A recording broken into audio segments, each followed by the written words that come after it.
अवतार। हिंदी में क्या शब्द इस्तेमाल होता है या संस्कृत में? अवतार।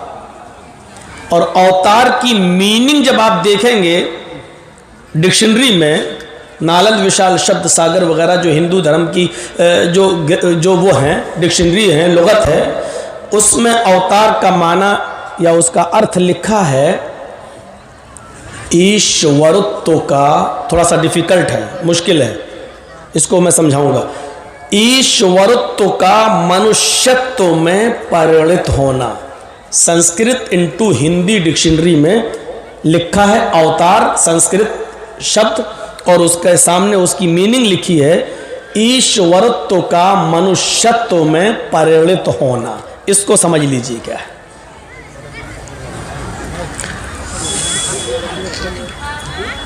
ईश्वरत्व का मनुष्यत्व में परिणत होने का मतलब क्या है? ईश्वर किसी मनुष्य को ऋषि, मुनि, पैगंबर, रसूल, दूत बनाकर नहीं भेजता, बल्कि वो खुद स्वयं मनुष्य का रूप धारण करके पृथ्वी पर अवतार लेता है। यह है हिंदू धर्म के अंदर अवतार की व्याख्या। ईश्वरत्व का मनुष्यत्व में लीन हो जाना, परिणत हो जाना, यानी अल्लाह ही मनुष्य का रूप धारण करके पृथ्वी पर अवतार लेता है। वो ईश्वर ही होता है जो मनुष्य की शक्ल में दुनिया में अवतार बन के आता है। लेकिन ये कितना गलत धारणा होगी अगर इसको सही मान लिया जाए। इस एतबार से राम अवतार थे, कृष्ण अवतार थे। तो राम के पिता राजा दशरथ थे, और राजा दशरथ की तीन पत्नियां थीं। उनमें एक पत्नी से राम पैदा हुए, दूसरी पत्नी से लक्ष्मण पैदा हुए। पिता दोनों के एक थे लेकिन मां अलग अलग थी।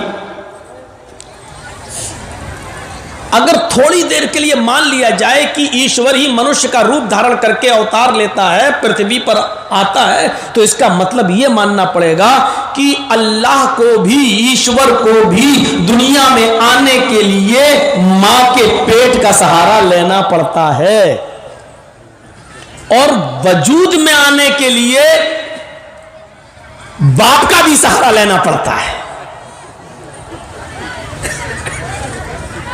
और फिर वो मां के पेट से बाहर भी आता है। ये कितना गलत मैसेज जाएगा। फिर जब बच्चा शक्ल बन के पैदा हुआ तो इतना कमजोर कि पेशाब और लेटरीन पायखाना भी बिस्तर पे करता है, और उसकी मां उसको साफ कराती है। क्या ईश्वर इतना कमजोर भी हो सकता है? भूख लगे तो रोए और मां उसको दूध पिलाए। ये सब बेबसी और कमजोरी की अलामात हैं। यही हाल कृष्ण जी का था, और कृष्ण जी जंगल में सो रहे थे। एक शिकारी ने हिरण का शिकार करना चाहा, तीर में जहर लगा हुआ था, विष, और वो हिरण को मारा, निशाना चूक गया। कृष्ण जी के पैर में वो तीर लगता है, और उस तीर में लगे हुए जहर से कृष्ण जी की मृत्यु हो जाती है। ये हमारी किताबें नहीं कह रही है, आपके ग्रंथ कह रहे हैं।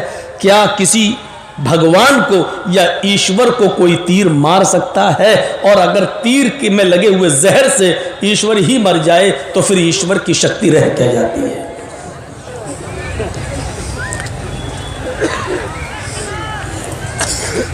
इसी से हमारे हिंदू भाइयों में यह अकीदा पैदा हुआ, यह आस्था पैदा हुई कि आत्मा ही परमात्मा है। तो हम लोग भी, हमारा अकीदा क्या है? अल्लाह ताला ने आदम अलैहिस्सलातु वस्सलाम का दुनिया भर की मिट्टी से उनका पुतला बनाया, और पुतला बनाने के बाद उसमें रूह डाली, फूका। तो जो फूका था वो रूह जो आदम अलैहिस्सलाम के अंदर आई, तो उसी को हिंदू धर्म के अंदर ये कहा गया है कि वो रूह जो है, जो अल्लाह ने फूंका था, जो ईश्वर ने, उसको कैसे मौत आ सकती है। और यह हकीकत है कि रूह कहां मरती है, बॉडी मरती है, रूह तो निकाल ली जाती है। जो फरिश्ते उसको लेकर, अच्छे हैं फरिश्ते, अच्छी बॉडी है, अच्छा नेक काम किया है, तो अच्छे फरिश्ते, मलकुल मौत जब रूह को निकाल लेता है तो नेक फरिश्तों के हवाले कर देता है, और बुरा आदमी है तो उसकी रूह को मलकुल मौत निकाल के उन फरिश्तों को दे देता है जिनको बुरे लोगों की रूह को ले जाने का हुक्म दिया गया है। वो कहते हैं कि हमारे जिस्म के अंदर जो आत्मा है वही परमात्मा है, वो ईश्वर का एक जुज है, अल्लाह का के मुंह से निकले हुए फूंक का एक पार्ट है, लिहाजा वो भी अल्लाह है। इसलिए क्या कहते हैं, आत्मा ही परमात्मा है। लेकिन हम लोग, या हमारा अकीदा यह है कि आत्मा को परमात्मा नहीं माना जा सकता है। अगर आत्मा ही को परमात्मा मान ले तो बड़ी गड़बड़ी पैदा होगी। जर्जीस साहब के अंदर भी ये रूह है, यही आत्मा है, इसी को परमात्मा अल्लाह मान ले। और एक औरत के अंदर भी रूह है, उसके अंदर भी आत्मा है, उसको भी परमात्मा मान ले। तो मेरे अंदर भी अल्लाह, उसके अंदर भी अल्लाह, मेरे अंदर भी ईश्वर, उसके अंदर भी ईश्वर।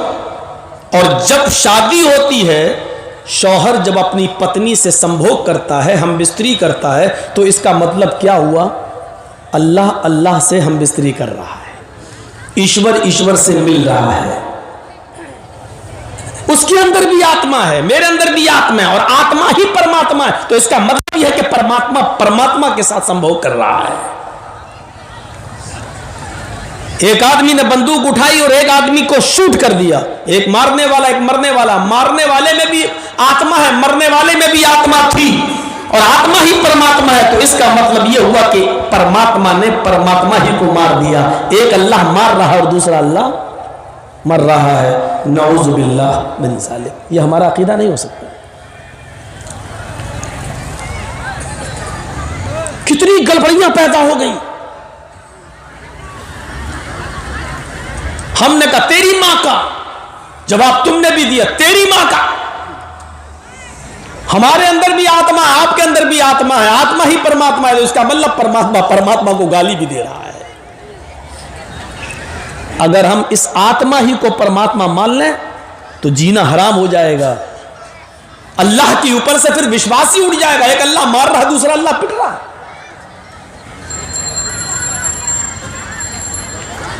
अल्लाह अल्लाह ही से नऊज़ु बिल्लाह सुम्मा नऊज़ु बिल्लाह संभोग कर रहा है, मिल रहा है।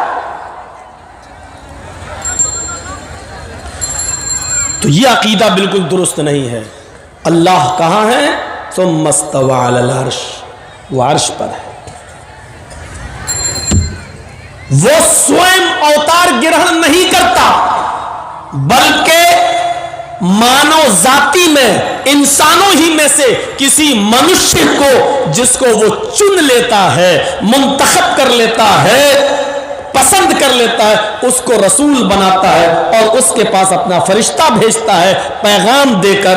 उस फरिश्ते को हम जिब्राइल कहते हैं और उसी फरिश्ते का नाम वेदों में परशुराम आता है, परशुराम। तो ये अकीदा सही नहीं है कि ईश्वर ही मनुष्य का रूप धारण करके पृथ्वी पर अवतार लेता है।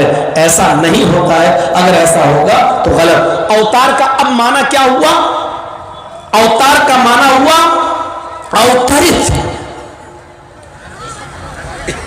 जिसको उतारा जाए। ये पैसिव वॉइस है, अवतार। मीनिंग क्या होगी, अवतरित, भेजा हुआ, जिसको भेजा जाए। अब सुनिए, जिसको भेजा जाएगा इसका मतलब यह है कि उसका भेजने वाला भी कोई होगा।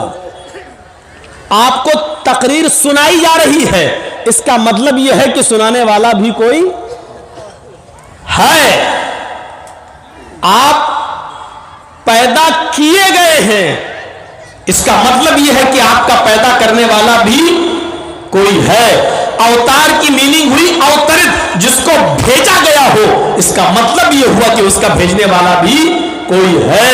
लिहाजा भेजने वाले को हम क्रिएटर ऑफ यूनिवर्स कहते हैं, मास्टर ऑफ वर्ल्ड कहते हैं, सुपर पावर कहते हैं। और जिसको भेजा जाए वो इंसान ही हो सकता है, कोई दूसरी मखलूक नहीं। इसलिए कि इंसानों के लिए इंसान ही को नबी और पैगंबर बनाकर भेजा जाएगा, क्योंकि वो इंसान ही उसके लिए आइडियल और मॉडल और नमूना होगा।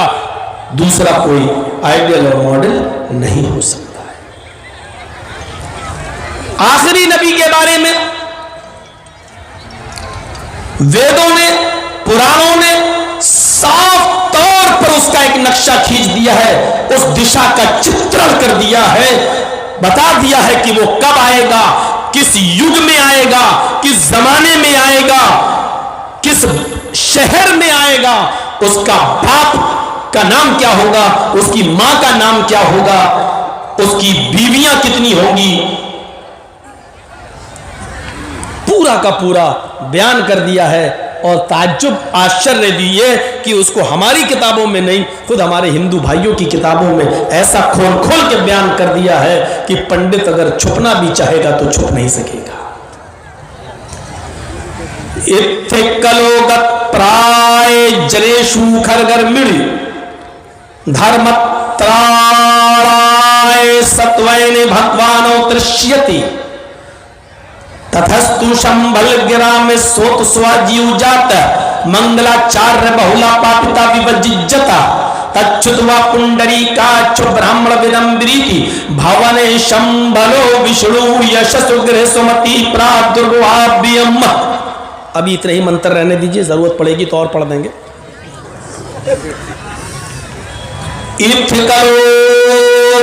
प्राय जनेषु खरगर्मिणि, जब सारी जनता, सारी पब्लिक खरगर्मिणि जानवरों की तरह हो जाएगी, जुल्म का शिकार हो जाए, जुल्म करने लगेगी और मानवता उसके अंदर से, इंसानियत उसके अंदर से निकल जाएगी। जनेषु खरगर्मिणि, जनेषु मानी जनता, लोग, खरगर्मिणि संस्कृत में भी खरगधे को कहते हैं, फारसी में भी खरगधे को कहते हैं। खरगर्मिणि जब गधों की तरह, जानवरों की तरह हो जाएगी। देखो ये बच्चे, बेटा शादी हो गई तुम्हारी? इतना बेचैन क्यों हो, बार बार उठ रहे हो, जा रहे हो? आप लोग थोड़ा सा ख्याल रखिए, पीछे से लोग उठ के जाएं, हमें कोई प्रॉब्लम नहीं, सामने से नहीं। खरगर्मिणि जानवरों की तरह जब हो जाएगी, गधों की तरह। असल में गधे की मिसाल इसलिए दी कि गधा को समझता ही नहीं है। बीन बजाओ, हॉर्न दो, वही खड़ा है, उसको यही नहीं मालूम कि मेरा बाप कौन है, मेरी अम्मा कौन है, इसीलिए उसका नाम ही गधा पड़ गया। और कभी कभी ऐसा होता है कि आप गधे को हटाना चाह रहे हैं, हॉर्न बजा रहे हैं, तो और गाड़ी के सामने आ रहा है वो, उसके अंदर अकल नाम की कोई चीज नहीं होती। तो इसलिए कहा गया कि जब जनता में अकल निकल जाएगी, खरगर्मिणि बिल्कुल गधों की तरह हो जाएगी, धर्मत्राय, तब धर्म की रक्षा करने के लिए, सत्वैन और सच्चाई को, सत्यता को स्थापित करने के लिए भगवान अवतरिष्यति, भगवान अवतार भेजेगा। देखिए यहां पर भी कह दिया गया भगवान अवतरिष्यति, भगवान अवतार भेजेगा। ये नहीं कहा भगवान उतरेगा, ये नहीं कहा कि ईश्वर आएगा, भगवान अवतरिष्यति, भगवान अवतार भेजेगा। भगवान यानी ईश्वर, अल्लाह दुनिया में किसी को नबी बनाकर, अवतार, ऋषि, पैगंबर बनाकर भेजेगा। सटीक बिल्कुल जो जुमला कहा गया, जब अकल ही निकल गई थी अरब समाज से, वहां की सोसाइटी से, वहां के वातावरण से, लोग बिल्कुल जानवरों की तरह हो चुके थे, जानवर बन चुके थे। उसी वातावरण में और उसी माहौल में मोहम्मद रसूलुल्लाह सल्लल्लाहु अलैहि वसल्लम तशरीफ लाए। कैसा वातावरण था आपको बताओ। मौलाना लोगों से आपने सुना होगा, क्या नहीं होता था वहां। बच्चा पैदा हुआ तो पैदा होने के बाद मां दूध नहीं पिलाती थी, पानी नहीं पिलाती थी, खजूर वगैरह नहीं उसको चटाती थी, शहद उसके हलक में नहीं डालती थी। सबसे पहले बच्चे की पैदाइश के बाद उसका बाप अपने बच्चे के मुंह में शराब की बूंदें, शराब के ड्रॉप्स, शराब के कतरे उसके मुंह में डालकर अपने खानदान का नाम रोशन करता था कि मेरे बच्चे के अंदर भी वही चीज पैदा होगी जो हमारे और हमारे खानदान के अंदर है, शराब पीने की आदत। जिसको पहला पैदा होने के बाद उसकी जबान, उसके मुंह, उसके हलक में सबसे पहले कतरा दूध का नहीं जाए, शराब का जाए, उस बच्चे की बुनियाद किस टाइप की होगी, ये हमें और आपको सबको सोचना चाहिए।